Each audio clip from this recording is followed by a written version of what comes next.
Hey everybody, welcome to another episode of 60 Formula, home of the Husky community. Hope you're doing well today. So much has been going on in the 60 Formula household. We have been doing so much stuff, working on our exercise and working on our tricks. And recently I just sold my home, which means I'm completely done with that process, which is why you haven't gotten tons of episodes that are really long and you've gotten mostly shorts. But now that the house is sold, guess what's gonna happen? Yeah, not only are you gonna get more episodes, but we are going to buy some land.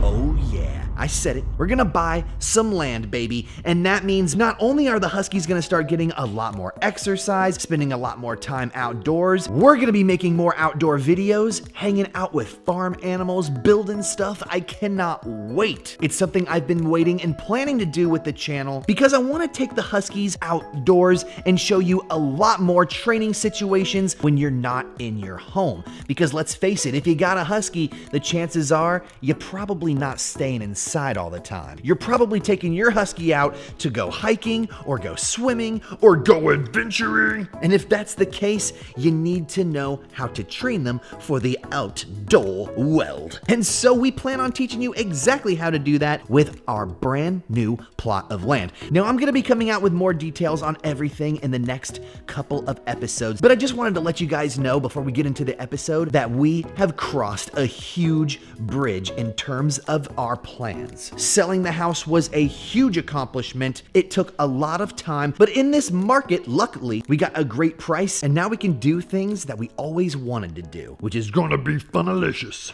Boom. You missed, dude. So what are we talking about today? What's gonna be the adventure for today? Oh yeah, get that back leg stretch, lady. Ooh, dang. Can I try that? Ooh, yeah. Ooh, that does feel good. What's in the toy box, lady? What's in the toy box? Oh, this is some sad bananas. This is some sad bananas. Good Lord, this toy box is so full, I could just dump the whole thing out. Oh my gosh. Dude, look at all these toys. This is absolutely insane how spoiled you guys are. Oh, did you find something you like? What is it? Oh, it's a ball. Ooh, that's a ball from Tonka the Malamute. Yeah, that's Tonka's favorite ball. How is it that I unleash every toy ever made and you choose that simple little tennis ball? Oh, whoa. What's that, lady? What is this? Sorry, I just stepped on that. What is this thing? Oh, okay, go ahead. Well, now that we went ahead and blew the entire house up with 1,000 trillion toys, let's get to today's video. Today we're going to be talking about training your Siberian Husky. And I know we talk about that a lot on this channel, but what I want to focus on today is the wrong ways to train your Siberian Husky. Because while we talk a lot about the right ways to train your Siberian Husky, we don't really go over the wrong ways to do it. There's many ways to train your dog, but you want to try to avoid using negative reinforcement, which a lot of training tools assess. So many people are misinformed. They may just go to the store and say, hey, I think I should be using this tool in order to train my Husky, when in fact, you should always just be focusing on positive reinforcement. Now, in case you don't know what positive reinforcement is, it means always using positive things to encourage your dog to repeat behavior. For example, giving high value treats, giving lots of praise, or even rewarding with a toy if they're doing the right thing. Now, in opposition to this is negative reinforcement. And negative reinforcement is when you do anything that is negative to try to encourage your dog to repeat behavior. For example, yelling at your dog, hitting your dog, getting angry and being aggressive, or any tool that is harmful to your dog when trying to train them. He's like, you ain't gonna do none of that to me today, are you, Daddy-O? No, dude, don't worry. We're not using none of the negative stuff. Give me a high five, bro. Heck yeah, broski. So, all right, while Miss Gila goes ahead and chews on whatever she's chewing on, me and Britney Spears are gonna tell all of you guys exactly what you need to know when it comes to avoiding negative reinforcement in training. So if you've watched the channel, you're probably aware that positive reinforcement is the best way to train your Husky. It's how I've trained my Huskies, and it's the reason why my Huskies are extremely happy and why they respect me. Now, you may be using using negative reinforcement at home when it comes to training, but you shouldn't be too hard on yourself in case you are, because you may not know it. But if you are using negative reinforcement, we do urge you to switch up the tactic and try positive reinforcement, because giving your dog something good for doing something good is a way better method. For example, speak. Good boy. There you go. Yeah, enjoy that. That's a great way to reward your dog and encourage that behavior to continue. If you noticed, I was a little patient with Britney Spears right there, and I gave him more than 2 seconds to respond with his speak. And I only asked him once. Repeating, raising your voice, getting angry, and being like, "Why didn't you do it? What's your problem, man? Speak, speak, speak, speak." That kind of behavior does not help your dog. It doesn't speed up the training process. You're only frustrating yourself and your floofy best friend. Negative reinforcement could also be when you use your hand to spank or hit your dog. There are a lot of people out there who like to use their hand to correct their dog, and that is absolutely negative reinforcement. It doesn't encourage your dog to listen to your commands. It only makes them afraid if they don't, which is not the same thing as compliance. You want your dog to be respectful and looking forward to fulfilling the command so that both you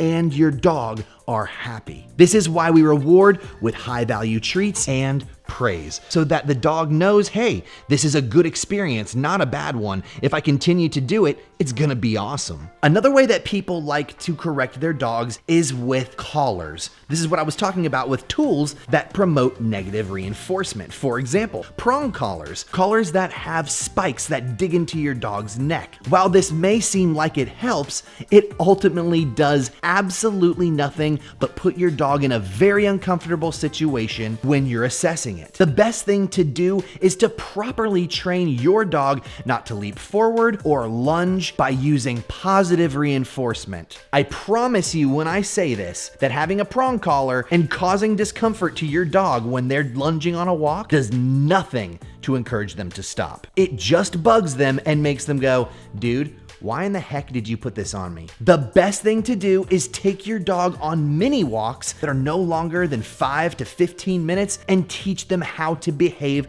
close to home, so that when you go on a real life walk, they know exactly how to behave. The truth is that dog training takes time. It takes patience. It takes a lot of repetition. Using negative reinforcement is a cheap, quick way to try to get your dog to listen to you and obey your commands, when training is the ultimate way to do it. Another thing that people choose to do is use shock collars. These are similar to prong collars, as when your dog barks or does something you don't want them to do, you shock them to let them know that they're doing something bad. E-collars aren't all that bad. There are some e-collars out there on the market that are great for training, because I know I have tons of viewers that are watching right now that are like, dude, you don't even understand the effectiveness of an e-collar. And I get it. Being able to stimulate your dogs during a training session is very important, but you can do it in ways other than shocking them or making them feel uncomfortable. Let's go ahead and take a look at today's sponsor, Dr. Trainer, and I'm gonna show you a very healthy and positive reinforcing way of using an e-collar. Look at Gila over here still picking out her toys. I mean, I can't blame her. It looks like FAO Husky Schwartz in here.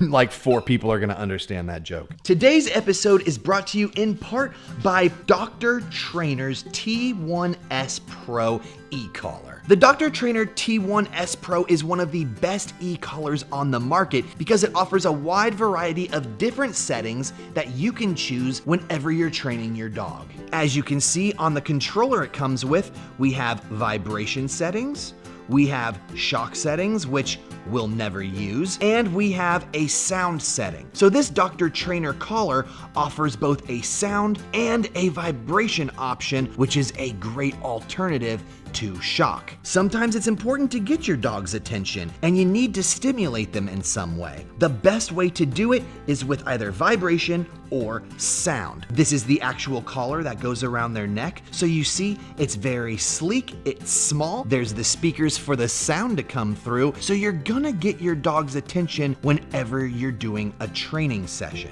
Man, look at that. That is nice. The Dr. Trainer comes with all sorts of different size prongs, so if the prongs are too large or too small for your dog's neck, you can customize it to their comfort. The Dr. Trainer collar fits perfectly on the side of your dog and fits comfortably snug right on the side of the neck. That way, your husky is able to hear the noise whenever you want their attention or feel the vibration whenever you want them to listen. The Dr. Trainer collar is adjustable, so it fits all sorts of different sizes of dog necks, and it is lightweight. Remember, if you want to get an e-collar, if this is the route you're going to go to train your husky to be off leash or train them not to bark, be sure to go with the Dr. Trainer. It's one of the only e-collars on the market that allows you to turn off the shock setting and use strictly sound and vibration. Again, we urge you guys to always use positive reinforcement and do your research when picking an e-collar. Be safe and always treat your pets with respect. If you're interested in getting one of these, not only are we going to link the product down there for you, but we are going to save you cash. So if you want to save money on one of these, go ahead and check it. It's down below. Now back to what we were saying before we talked about the e-collar and the toys exploded. One of the best ways to train your Siberian Husky is to go on over to your good old treat jar, open it up. Yeah, that's right. Get the treats out. Ooh, baby. Oh, I see you guys are already ready to perform, aren't you? Thank you, my gentleman, sir. Can you please speak? Good boy, that was good enough. I liked it. Can you please... No, no, that's what I asked your brother to do. Could you please... That is exactly what I'm looking for. But please wait. Stand. Thank you. That's good, girl. Good job. Good job. Remember to always use a high-pitched voice when you're praising your pepperoni pizzas. It's a great way to let them know that you're happy. Dogs respond a lot to noises. So when you're like, good job, you're the coolest, they get really excited and it makes them feel like they're doing a great job. Good job. Can I get a paw? Oh, other paw? Dude, you're the smartest, man. Good work. That was awesome. Always remember that positive reinforcement trumps negative reinforcement. Everyone's gonna have their own opinion on how they should train their own dogs, and we respect that. If you train your dog in a certain way and it's working for you, that's fine-a-roni. But if you do use negative reinforcement, we urge you to try a different approach. Positive reinforcement is always awesome. It's not always the quickest way to teach your pups, but it is the most effective.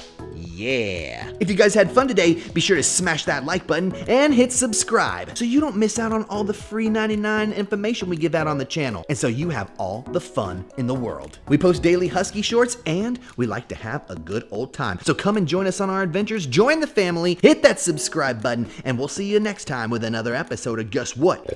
That's right, whatever we make. Peace! Scooby bop bop bop bop ba doo ba doo ba doo ba doo ba doo ba doo.